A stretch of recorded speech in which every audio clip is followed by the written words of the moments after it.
Yun mga boss, magpapalit tayo ng ball race ng Honda Click 150. Yan, kasi maluwag na to. Yan, maluwag na. Tapos yung hinigpitan namin, nagkaroon na siya ng kabig. Yan, ganyan talagang sakit ng mga Honda Click. Magpapalit tayo ng ball race. Ito yung tools natin para sa pagtanggal ng mga pagluwag.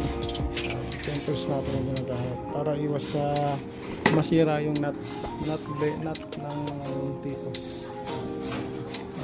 Mamaya papakita ko sa inyo kung paano magkabit yun. Yung boss, tinatanggal natin yung bearing niya, tapos linisan muna lang natin bago natin kasi puno na ng alikabok.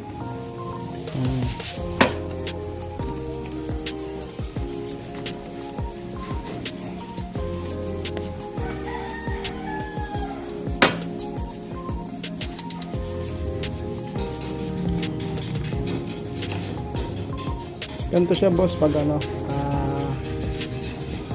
ganyan siya kahigpit pag yung may kabig na sobrang tigas na yan. Yan, sobrang tigas na. Tapos tanggalin lang natin yung lock. Tanggalin natin yung lock na. Tapos meron maliit yan, balikat ng piraso yan. Ito. Tapos yung pantanggal natin, ito yung panluwag natin, ay pantanggal natin para hindi masira yung iba kasi pinupokpok lang yan.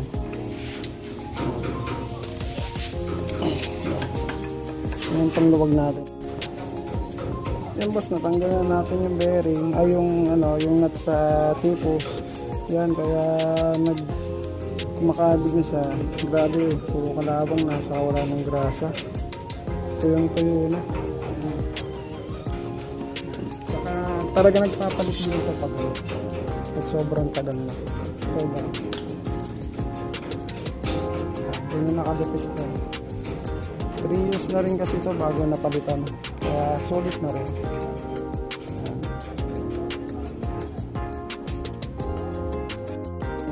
Okay mga boss, napalitan na natin ng mga bearing, tapos nalagyan na natin ng grasa. Yan, ganyan karaming grasa na nalagyan natin para matagal matuyo. Tapos mamaya kakabit na natin ito. Yan boss, higpitan na lang natin. Yan, nalagyan na natin yung mga bearing. Higpitan na lang natin siya. Hindi na napagipit yan.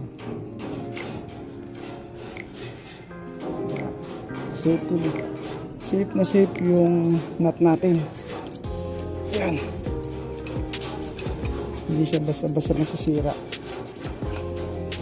Iba kasi pag pinukpok kasi nasisira siya.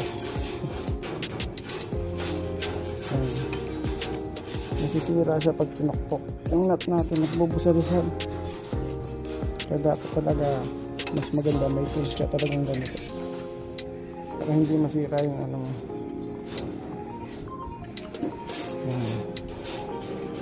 yan. Okay na mga boss, salamat sa nagpakabit, si Boss John J.